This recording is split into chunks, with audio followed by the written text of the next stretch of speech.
తనవంత గాయాలతో నిలవెల్ల మోసపోతూ ఉన్నది.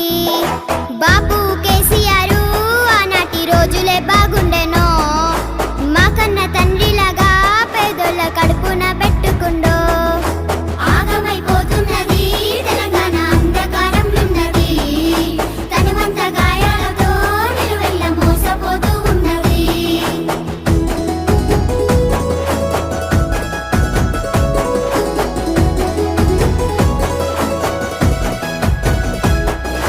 హామీల మేనిఫెస్టో రేవంతు అటికెక్కి కూసున్నదా, అన్నదాత రైతుల రుణమాఫీ అంగడి పాల